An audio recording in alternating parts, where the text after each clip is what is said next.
Muli kong binalikan ang siyam na magkakapatid na iniwan ng ama. At pagkarating ko sa bahay nila, ito ang aking latnan. Ang magkakapatid na ito, naghahagpat sila ng talbos ng kamuting bagin. Lalagyan daw ng ito itong asin, magkalasa lang ang kanilang kanin. Ito yung mga tanim nila na ngayon ay naani na. Sa sobrang sipag ng mga batang ito, ay mayroon nga tayong isa sa kanilang mga kapatid na tulungan na pumanaw noong nakaraang buwan lamang. Nakakalungkot man isipin na ganoon ang nangyari kay Kuya Litoy.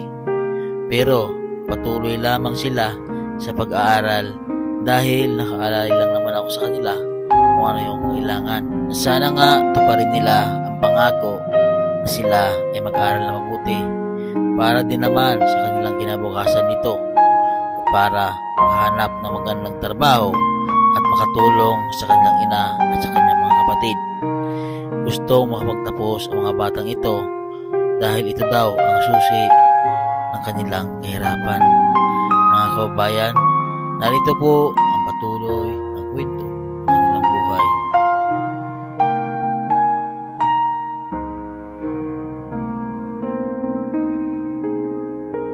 Yan po mga kababayan, nandito po yung mga bata. Nandito po si Dave, si Princess, si Miguel Arcangel, at si Angela, at si Kuya Nico. Kamusta na kayo? Ano yan?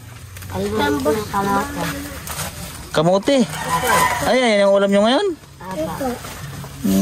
Ito lang ang ulam na iba? Wala na po. Wala kayong pasok ngayon?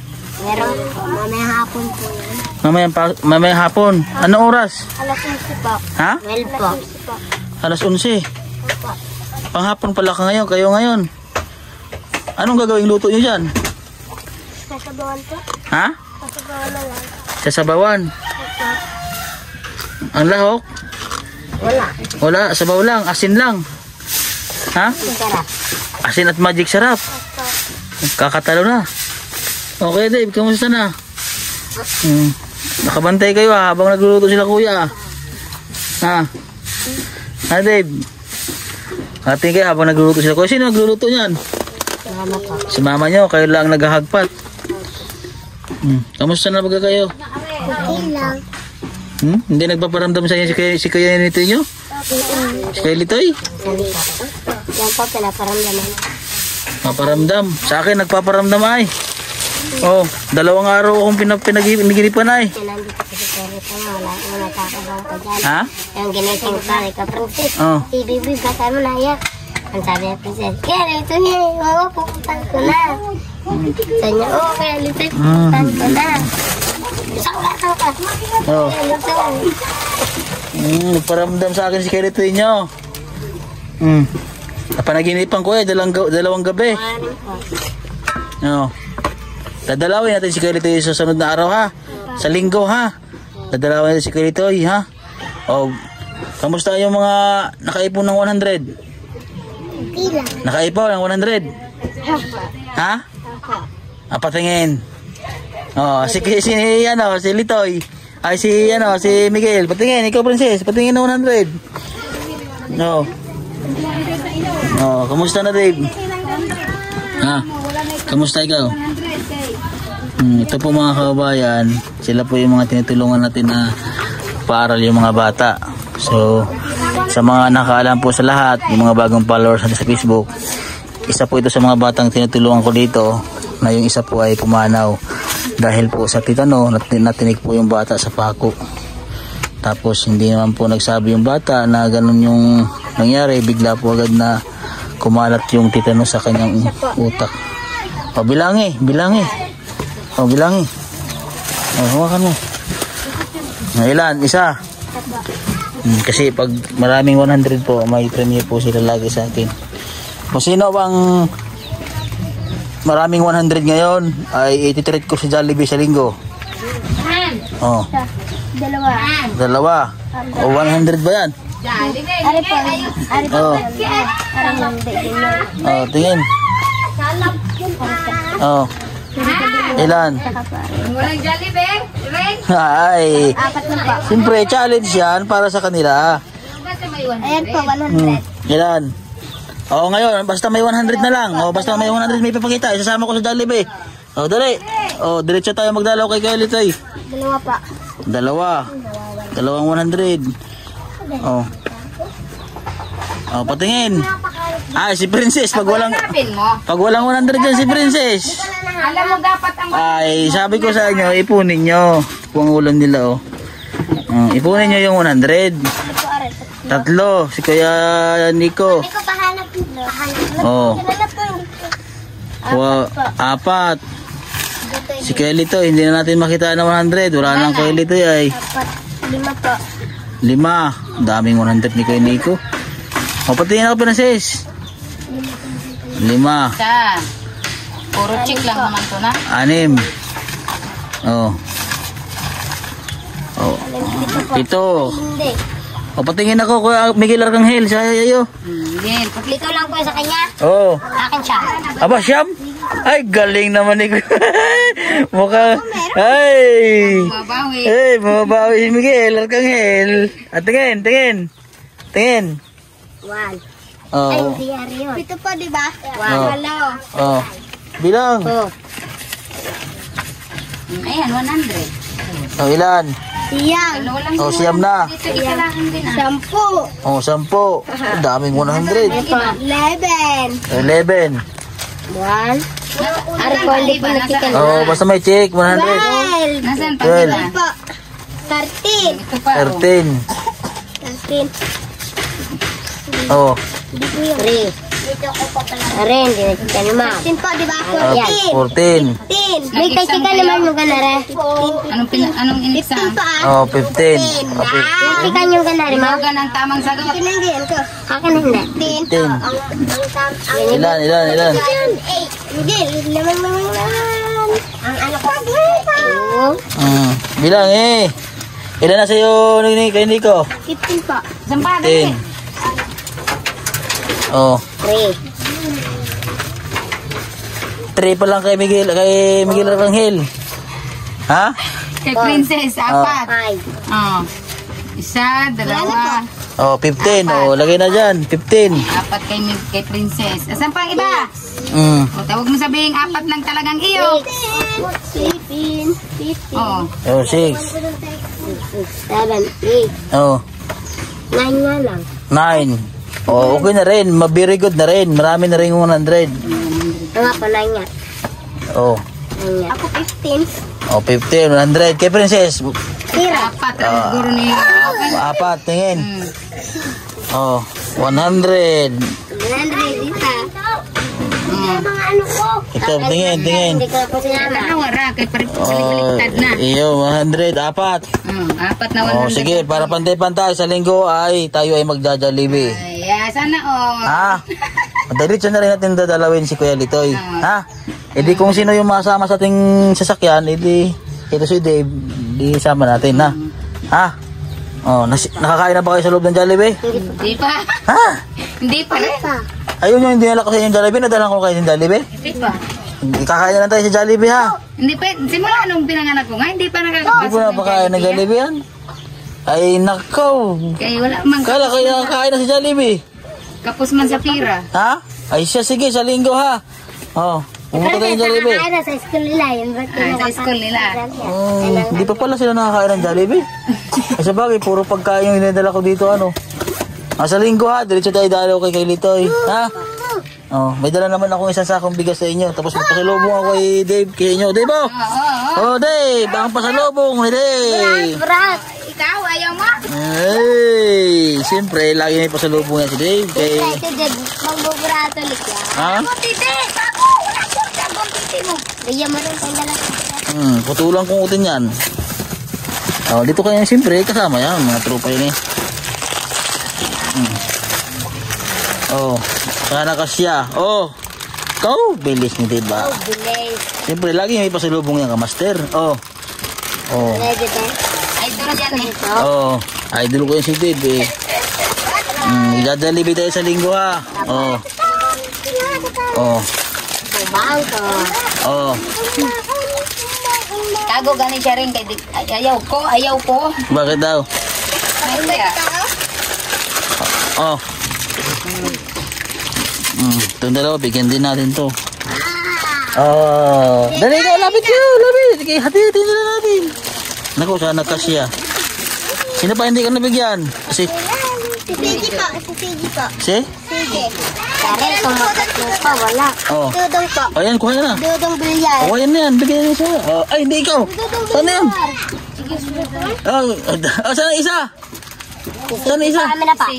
Oh, yan. May kapasal niyo. Oh. Busog-busog na kayo eh. Oo, dali, ang iyong pan, ang iyong. Oh, ano sabihin? Pa. Oh. Kamusta na kayo, Grace? Ito, nakaka-recover na din kahit pa paano. Nakaka-recover na. Yan ang ulam nyo ngayon? Ulam namin, walang ibang ulam. Laga lang. Oo, lalagain. Lalagyan ng magic syrup. Kamusta? Nagpaparamdam mo sa inyo si Kelly, Toy? Sa akin, nagpaparamdam. Oh. Akin din. Sa akin, kahapon, Oo. hindi, nung isang gabi, may paru-paro na lumipad sa loob ng kwarto namin. Hinuli ko, sabi ko, Kelly, Toy, pupunta ako doon, kailangan mo magdadala ko ng bigas. Sabi ko sa kanya, siguro wala na ng bigas yung mga... Wala na nga. Tapos dalawang gabi ko siya na panaginipan kasi naging busy din. Oo, okay. Oh, na-busy din ako doon sa bata na tinutulungan ko. Pina-check up ko pa. Kila ate. Ha? Lagi ako bukbuk. Huwag mukmukin. Hindi Oh. ako. Oh.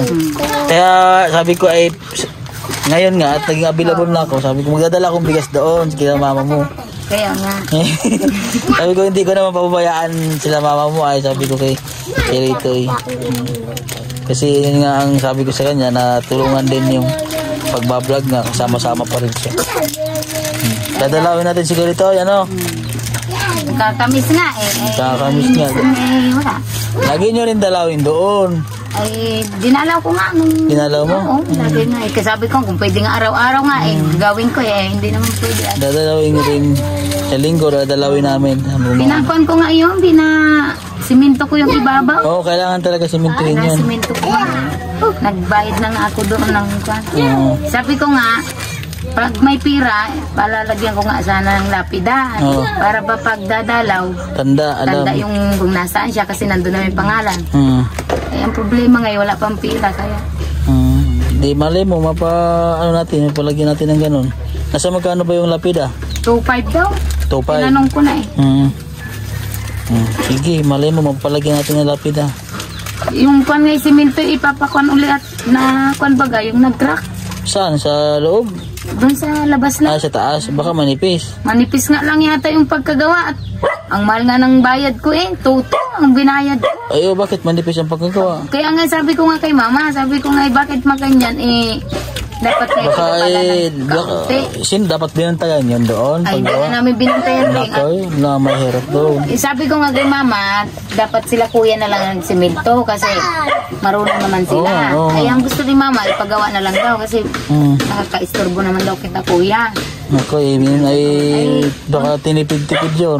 Nung pagpunta namin nung linggo yata yun, nung linggo. Yung simento ngayon nag-crack. Kaya sabi ko, pag pinalagyan ko uli ng lapida na yun, pasisimento ko uli para pag kami nakakawa. Kaya babakuran ko nga din yun pag yung mga kawayan. Dadalawin niya lang namin sa linggo. Sabi ko nga sa kanya, huwag ka mag-alala anak, at di ko rin naman pababayan. Oo, nakakamiss naman si Kelly to eh. Minsan nga pag yung gabi, naiyak ako. Naalala mo siya. Kamusta naman yung mga kuya niya? Di ba sila na yung nung sila ko dito eh. Hindi pa rin maasahan. Ibang iba talaga yung nawala na yun at naasahan yan. Wala talaga. Sabi nila magbabago na sila. Hindi, wala pa rin pinagbago. Pag yung utusan mo ay panay reklamo. Sabi ko nga, pag ako may gawa, tumulong naman kayo sa bahay, hindi yung sabi ko si kuya no, walang problema ako doon. Pag sinabi ko na maggawa ka doon anak sa bahay, gagawa. Isip ko wala. Wala talaga, no? Sabi ko yun. Ibang-iba talaga si kuya nyo eh. Maasahan talaga yun. Nag-aaway silang dalawa. Ay, naku. Pag inutusan nyo. Oo. Tulakan sila. Hindi na maintindihan kung kuan ay. Kaya ako na lang gagawa. At para wala nang minsan sabi ko nga sa kanila, magbago naman kayo na. Yeah. Ikaw maliit pa yung isang anak mo. Oo, kaya nga hindi nga din ako makapagtrabaho at hindi naman sila pwedeng hindi maasikaso sa papasok nila at luluto ng kakainin nila. Ay ako nga namang problema, yung ama nga nagpapadala nga 600, 500. Ano pero nagbibigay naman ay saan ba aabot yung ganun, sabi ko nga sa kanya. Sabi ko, malaki naman ang sahod mo. Dapat magbigay-bigay ka naman sa mga anak mo ng maganda-ganda. At sabi ko, akala mo lang pag ako may trabaho nangihingi sa iyo. Hindi naman Sabi ko ganun sa kanya. Dapat yung kung ano yung usapan nyo doon sa barangay. Yun nga dapat yung kanyang sundan. Yun nga rin, ang sabi ko sa kanya. 1.5 na lang nga ang usapan natin sa barangay na tuwing linggo ka magpapadala. 1.5, hindi mo pa rin tinutupad. Sabi ko gano'n, paano kung ibalik ko uli yan sa barangay? Sabi ko gano'n, di mas lalong kakaawa ka. Ay kung hindi na rin man papayag na ganyan ang ibibigay mo. Nung nilibing si dito, hindi naman siya nagpakita, di ba? Hindi siya pumunta kasi nga daw yung babae, tinago daw yung susi ng motor. Para hindi makapunta. Oo, kasi sabi daw ng babae, pag pumunta daw yung ama, magkakamatayan daw silang dalawa. Ay kaya, mas pinili nung ama yung babae, kaya wala din ng problema yun. At least nakakuan siya ba? Nakakita naman. Nakaborol pa. Kasi siya lang, laban lang. Malay mo yung anak mo pag nasa yan ang magiging susi ng maging magandang buhay. Mag-aaral lang baga sila na mabuti. Sabi ko nga, mag-aral kayo mabuti. Di bali nang magkaundagaga ako mag-asikaso sa inyo, basta kayo mag-aral.